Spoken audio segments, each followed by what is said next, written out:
Reliable water supply, Las Vegas simply can't exist. So there's nothing more important than being able to guarantee that.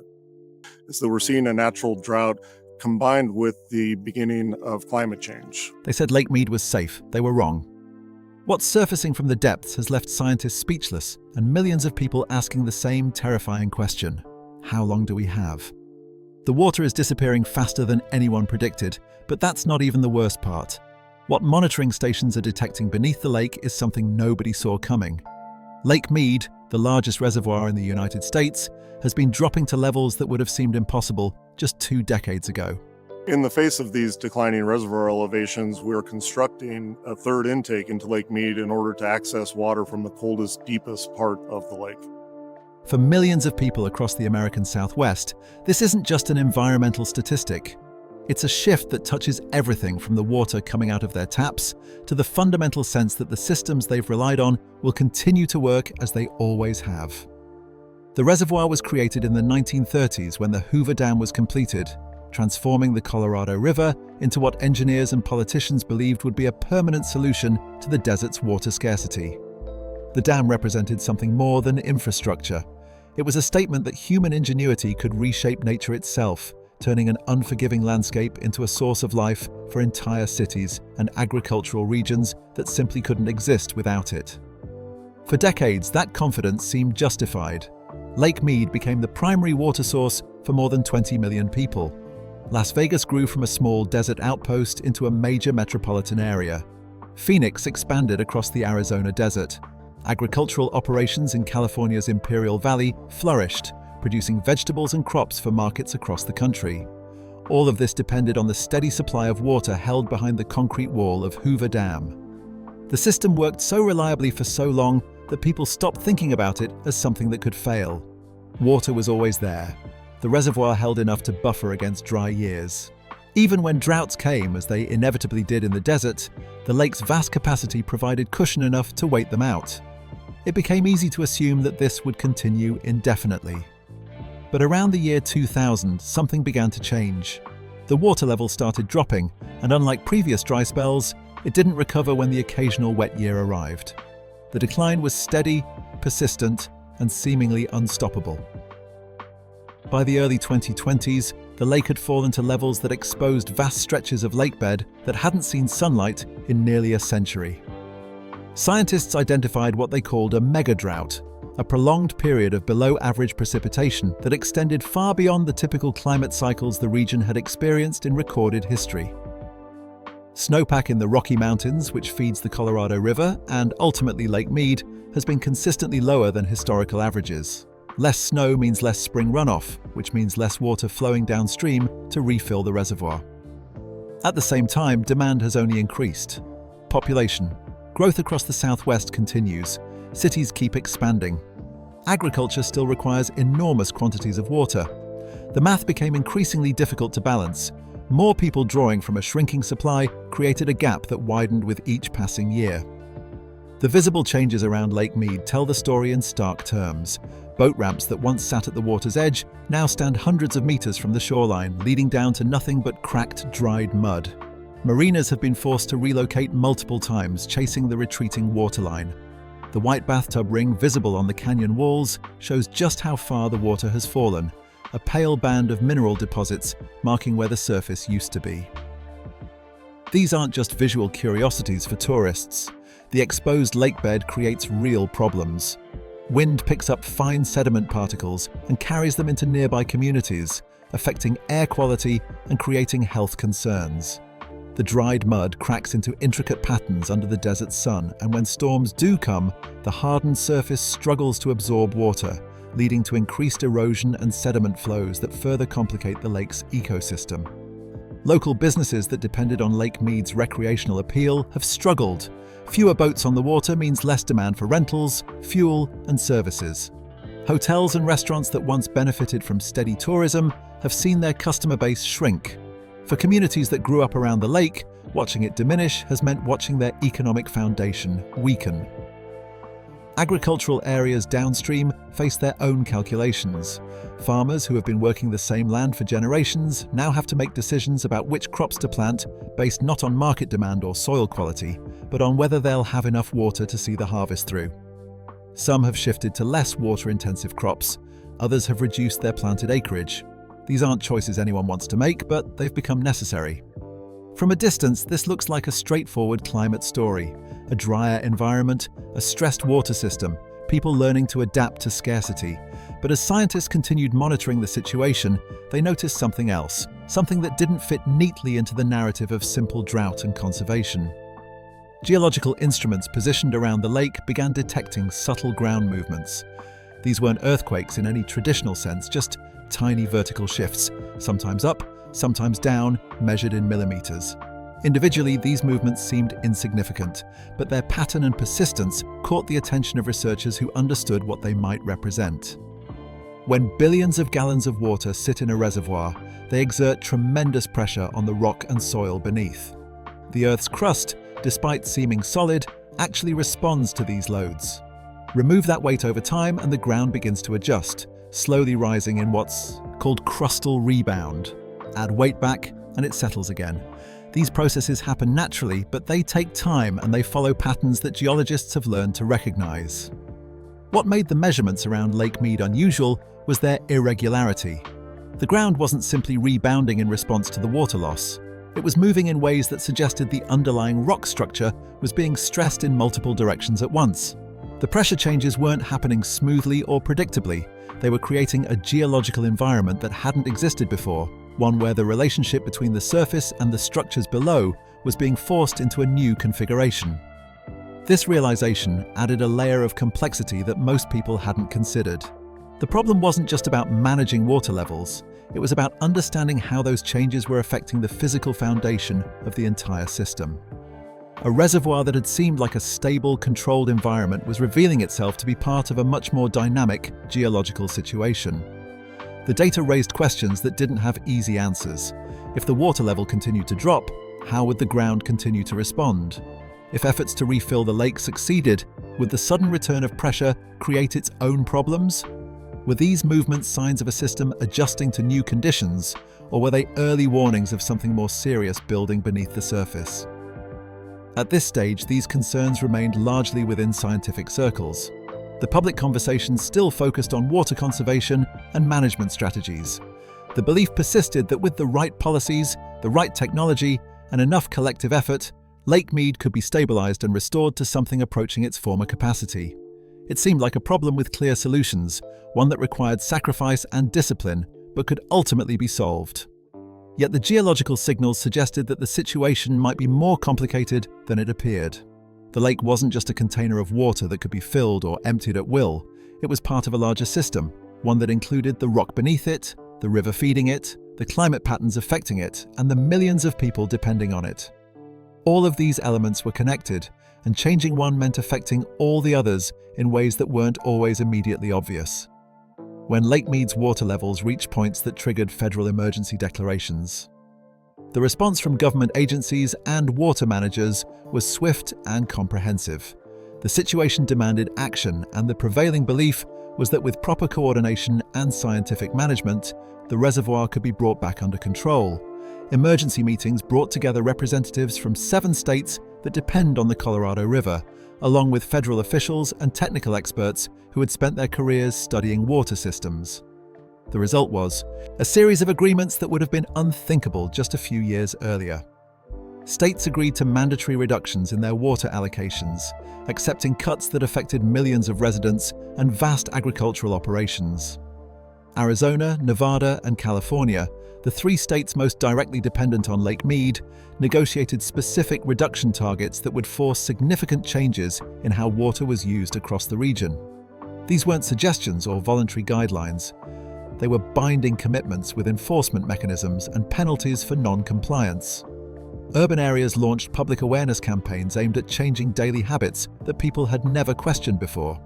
Residents were encouraged to replace their lawns with desert landscaping, install low-flow fixtures, and reduce outdoor water use.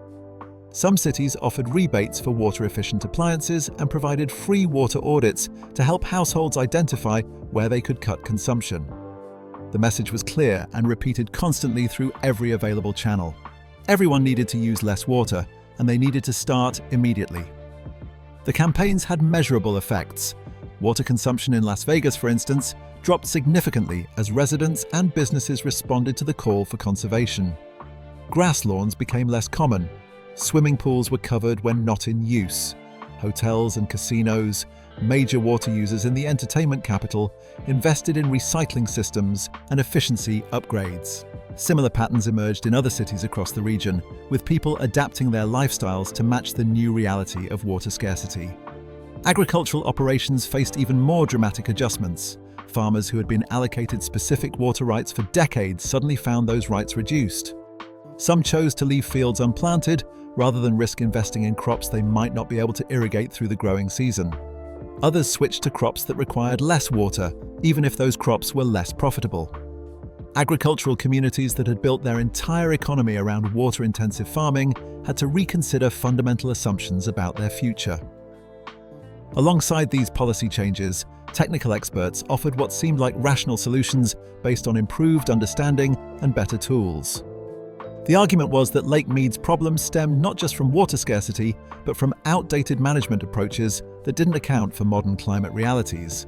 If the system could be operated more flexibly, with release schedules adjusted in real time based on current snowpack data, river flow measurements, and weather forecasts, then even with less total water available, the reservoir could maintain a more stable level.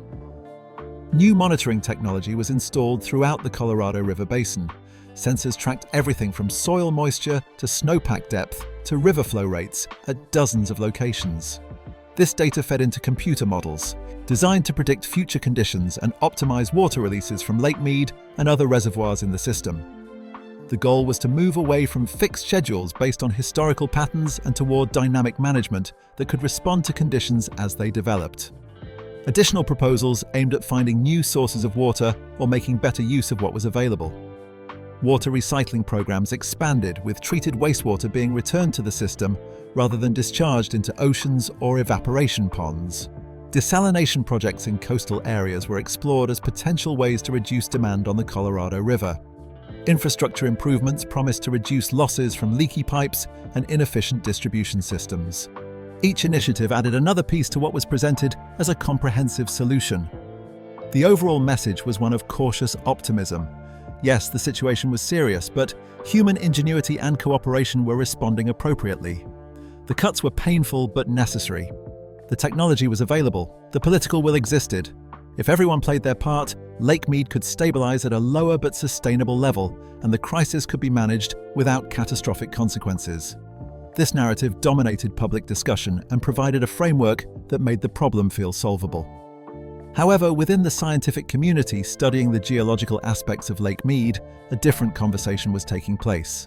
The sensors that had been detecting ground movements continued to record data that didn't align neatly with the policy timeline. Even as water management became more sophisticated and consumption dropped, the subtle shifts in the earth beneath the lake persisted. The ground wasn't simply responding to the current water level. It seemed to be reacting to the history of changes, the accumulated stress of decades of fluctuation, and the ongoing adjustments to new pressure conditions.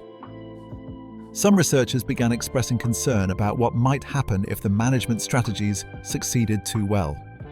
If conservation efforts and favorable weather patterns led to a rapid refilling of the lake, would the sudden return of massive weight trigger a response from rock layers that had begun adjusting to lighter loads? The question wasn't academic. Adding billions of gallons of water back to the reservoir would mean adding corresponding pressure to geological structures that had been under stress for years. There were also concerns about the opposite scenario. If water levels continued to decline despite management efforts, but in a controlled, step-by-step manner, dictated by allocation agreements rather than natural processes, would that create a different kind of instability?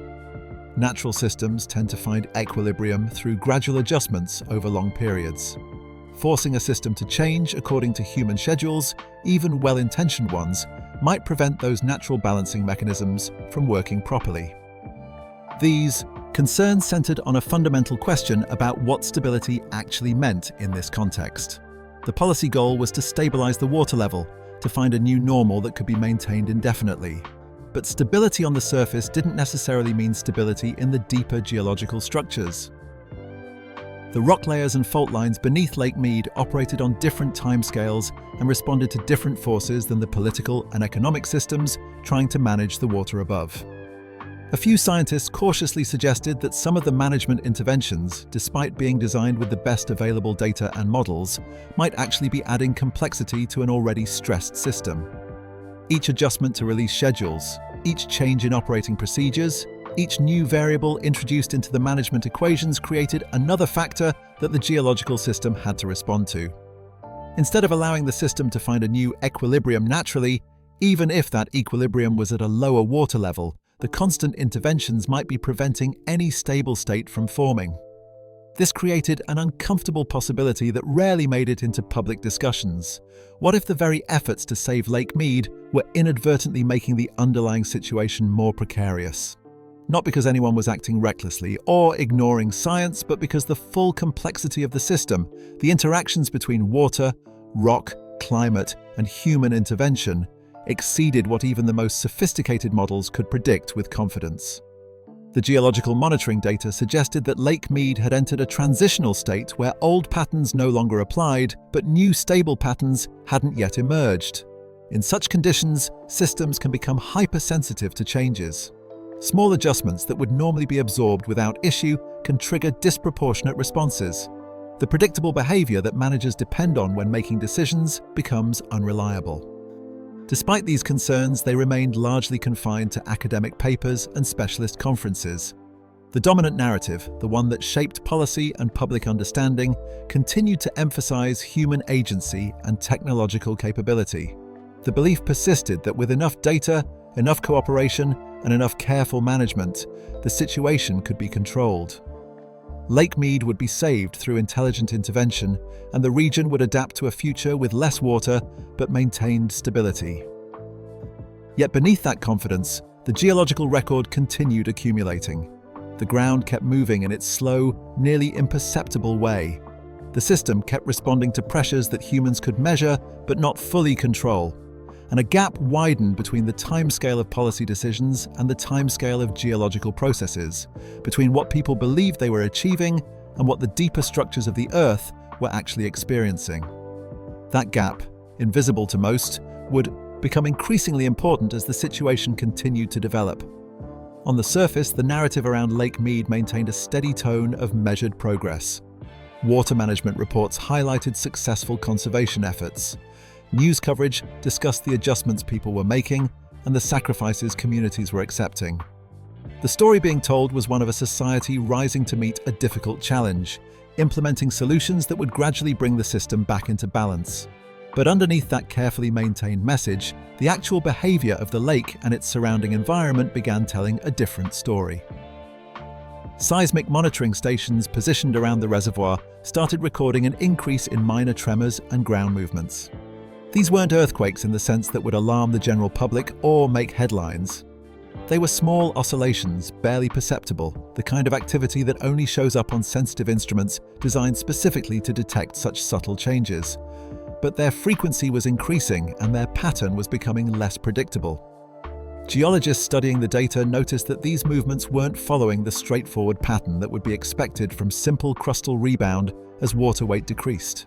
Instead, the signals suggested something more complex. The ground was moving in multiple directions at different locations around the lake. Some areas were rising slightly, others settling, and the timing of these movements didn't correlate in simple ways with water level changes. It was as if the geological foundation was trying to adjust to a new configuration but couldn't settle into a stable pattern. The rock layers beneath Lake Mead, stressed by decades of pressure from the massive weight of water above them, were now experiencing a different kind of stress. As water levels fluctuated according to management decisions and seasonal variations, the pressure on these rocks changed as well. But rock doesn't respond instantly to pressure changes the way water does. It adjusts slowly over months and years, accumulating strain that eventually gets released through small movements. The more frequently the pressure changed, the more complex the stress patterns became within the rock structure. This created a situation that hadn't existed during the reservoir's more stable decades.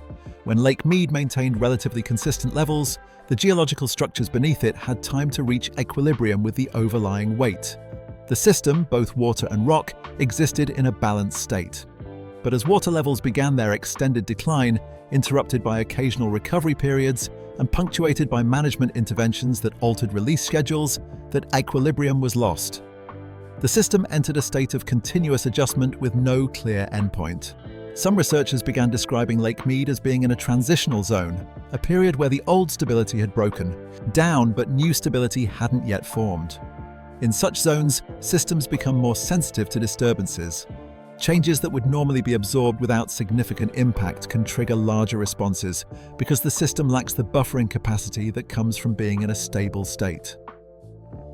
It's similar to how a glass filled to the brim responds very differently to movement than one half full. The closer a system is to a threshold, the more responsive it becomes to perturbation. The effects of this transitional state weren't limited to seismic data.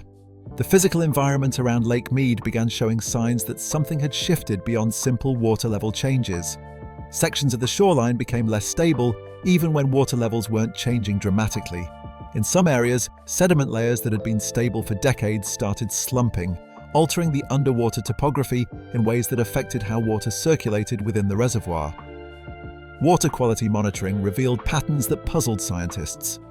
The clarity of the water fluctuated more than it had historically, even accounting for the reduced volume.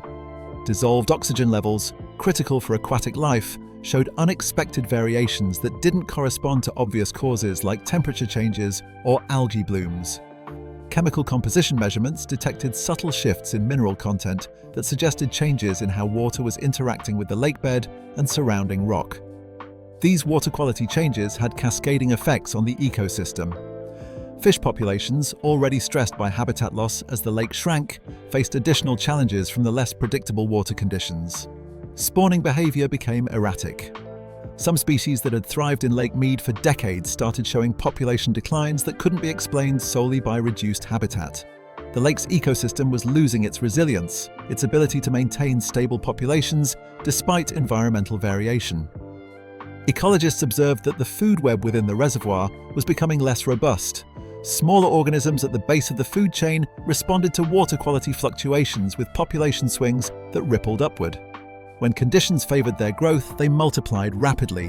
When conditions shifted, they crashed. This created a boom and bust cycle that made it difficult for larger species to maintain stable populations. Instead of the relatively steady ecosystem that had characterized Lake Mead for most of its existence, the biological community was becoming more chaotic and less predictable. The changes weren't catastrophic in any immediate sense. The fish didn't die off completely. The water remained usable with proper treatment. But the trajectory was concerning. Each year, the system seemed slightly less stable than the year before. The fluctuations became more pronounced. The unexpected became more common. What had once been a reservoir that behaved in predictable, manageable ways was becoming something harder to characterize, something that required constant attention and adjustment just to maintain basic functionality. For the communities that depended on Lake Mead, these changes began manifesting in subtle but persistent ways. Water treatment facilities found themselves operating under more uncertain conditions. The variability in incoming water quality meant that treatment processes had to be adjusted more frequently. Equipment wore down faster. Operating costs increased. While the treated water still met safety standards, the margin of reliability had shrunk. Plant operators couldn't rely on established routines the way they once had. Every day brought new readings that required interpretation and response. This increased uncertainty began affecting public perception, though not in any dramatic or sudden way. People didn't panic or stop using tap water. But a low-level unease started to spread. Some residents began purchasing bottled water for drinking, even though official reports continued to assure them that tap water was safe. Others installed additional filtration systems in their homes, not because of any specific threat, but from a general sense that the water supply had become less dependable. Trust, once taken for granted, started to erode around the edges.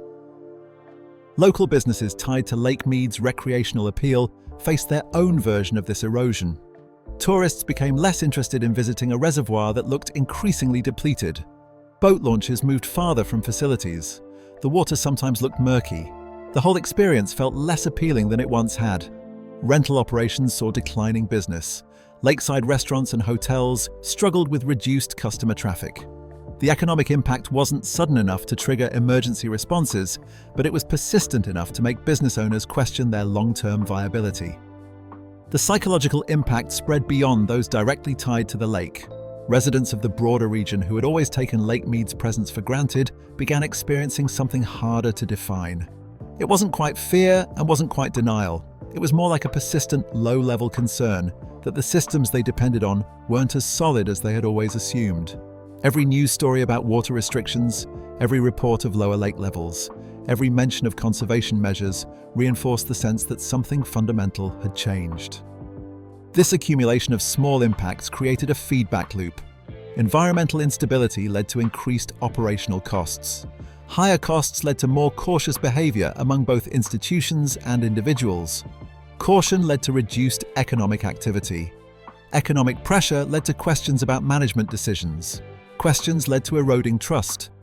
Each element reinforced the others, creating a slow spiral that was difficult to stop or even clearly identify because no single factor was catastrophic on its own. Scientists monitoring the situation recognized that Lake Mead had moved beyond being simply a water storage problem. It had become a complex system where geological, ecological, economic, and social factors were all interconnected and influencing each other. Change in any one domain triggered responses in the others, and those responses fed back to create new pressures. The system wasn't collapsing, but it wasn't stabilizing either.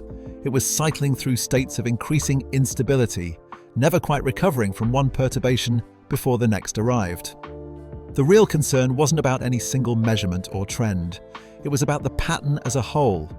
A system under this much continuous stress, adjusting to pressures from multiple directions simultaneously, loses its ability to absorb shocks. When everything is already stretched thin, even small additional stresses can trigger disproportionate responses. Lake Mead was approaching, or perhaps had already entered, a condition where its behavior could no longer be reliably predicted based on historical patterns. The old rules didn't quite apply anymore, and the new rules hadn't yet become clear.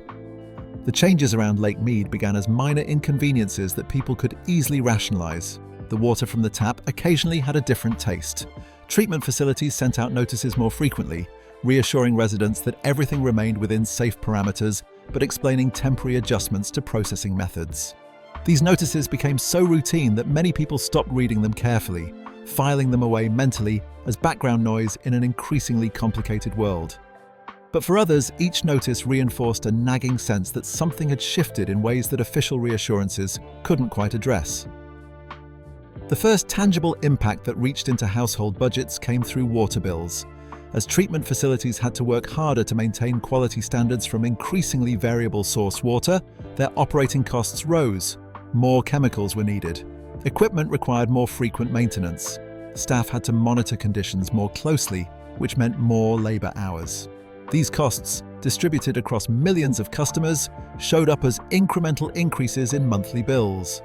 No single increase was dramatic enough to spark outrage, but year after year, the trend was unmistakable. Water was becoming more expensive, not because of scarcity pricing alone, but because the water itself was becoming more difficult to process. Some families responded by changing their relationship with tap water. They began buying bottled water for drinking and cooking, even though municipal water met all regulatory standards. It wasn't a response to any specific contamination event or health warning. It was more instinctive, a hedging of bets against uncertainty. If the system seemed less predictable, why not reduce dependence on it where possible? Home filtration systems became popular purchases, with hardware stores reporting steady sales of under-sink filters and countertop purification units. People were spending money to create their own buffer against a supply system they no longer fully trusted. The ecological consequences became more visible to anyone who spent time around the lake. Fishing guides noticed that certain species weren't where they used to be. Areas that had been reliable spots for bass or trout became unpredictable. Some days the fish were abundant, other days they seemed to have vanished. The guides adjusted their routes and strategies, but the old knowledge passed down over years of experience became less reliable. The lake was behaving differently, and the creatures living in it were responding to conditions that changed faster than either fish or fishermen could easily track. Bird populations that depended on the lake's ecosystem for food showed similar disruptions. Species that had established regular migration patterns, stopping at Lake Mead as a crucial waypoint, began arriving to find conditions different from what they had evolved to expect. Some years the aquatic insects they fed on were abundant, other years scarce. Nesting sites along the shore became less suitable as water levels fluctuated unpredictably. Ornithologists documented shifts in population numbers and breeding success that correlated with the lake's increasing instability. The economic ripple effects spread through communities in ways that weren't always directly traceable to the lake, but were nonetheless real. Boat rental businesses that had operated successfully for decades found themselves struggling to maintain profitability. Fewer tourists meant fewer rentals, which meant difficulty covering fixed costs like insurance, dock fees, and equipment maintenance. Some businesses sold off parts of their fleet. Others reduced operating hours or seasonal schedules. A few closed entirely, with owners deciding that the uncertain future wasn't worth the continuing investment. Lakeside resorts and hotels faced similar calculations. Occupancy rates declined gradually but persistently. Conference bookings moved elsewhere. Families planning vacations chose destinations that felt more reliable, more like what they expected a recreational lake to offer. The businesses that remained open had to cut costs where they could. Seasonal workers found fewer job opportunities. Full-time employees saw hours reduced. The entire economic ecosystem that had grown up around Lake Mead as a tourist destination began contracting, not in a sudden collapse, but in a slow squeeze that made each year a little harder than the last. Restaurants that had built their identity around lakeside dining experienced their own version of this decline. The view that had once been a major selling point, expansive water stretching toward distant shores, became less appealing as the shoreline receded and exposed mudflats replaced blue water. Some establishments tried to adapt with remodeled interiors that emphasized other features, but the fundamental draw had diminished. Others closed their lakeside locations and relocated or shut down entirely. Each closure represented not just a business failure, but the loss of jobs and the erosion of a community's economic foundation. The psychological impact proved harder to quantify, but no less real. People who had spent their entire lives in the region, who had grown up swimming in Lake Mead and assuming it would always be there in roughly the same form, now watched it transform into something unfamiliar.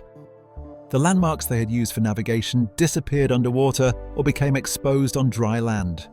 Places where they had created memories became inaccessible or unrecognizable. This kind of environmental grief, the loss of a familiar landscape, affects people in ways that don't show up in economic statistics, but nonetheless shape how they feel about their future.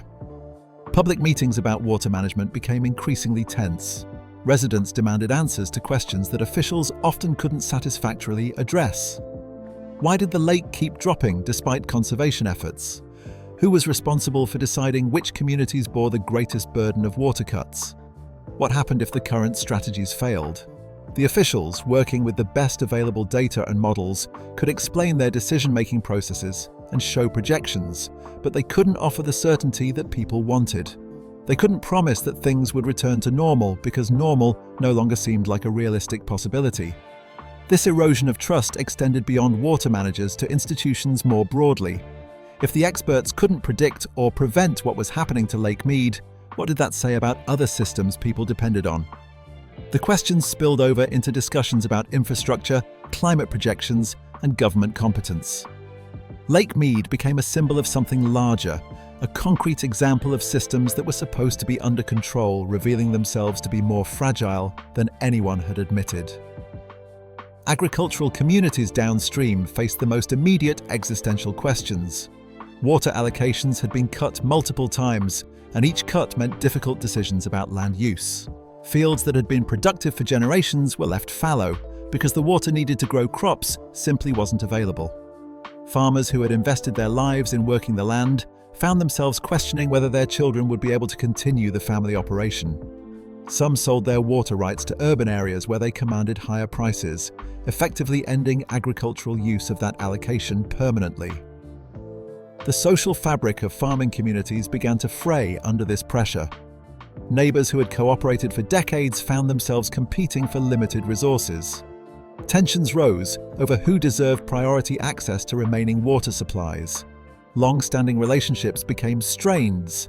Economic survival instincts overrode traditional community bonds. Towns that had been built around agricultural economies started looking at uncertain futures where the economic foundation that had sustained them no longer existed. Throughout all of this, people still went about their daily lives. Children still went to school. Workers still commuted to jobs. Families still gathered for meals and celebrations. The changes happening around Lake Mead didn't stop ordinary life from continuing, but they added a layer of background stress, a persistent awareness that the future might be fundamentally different from the past in ways that were difficult to prepare for or fully comprehend. When officials and experts talked about solutions, they increasingly used different language than they had in earlier years. Recovery became resilience. Restoration became adaptation. The goal shifted from returning Lake Mead to its former state toward finding ways to function in whatever new state was emerging. This linguistic shift reflected a deeper recognition that some changes might be permanent, that certain thresholds had been crossed that couldn't be uncrossed simply by managing water more carefully or implementing better technology. The question facing everyone connected to Lake Mead, whether they lived beside it or hundreds of miles away in cities it supplied, was no longer whether change would happen, but how to live with change that showed no signs of stabilizing. Every proposed solution came with uncertainties. Every strategy carried risks. The margin for error had shrunk to the point where mistakes that once would have been manageable now threatened to cascade into larger problems. People found themselves living in a strange space between crisis and normalcy. The water still flowed from taps. Grocery stores still stocked food grown with Colorado River water. Life continued in most of its familiar rhythms. But beneath that surface continuity, everyone understood that something fundamental had shifted. Lake Mead wasn't just a reservoir anymore. It had become a test case for whether human systems could adapt quickly enough to environmental changes that were accelerating beyond historical patterns. And the results of that test remained deeply uncertain.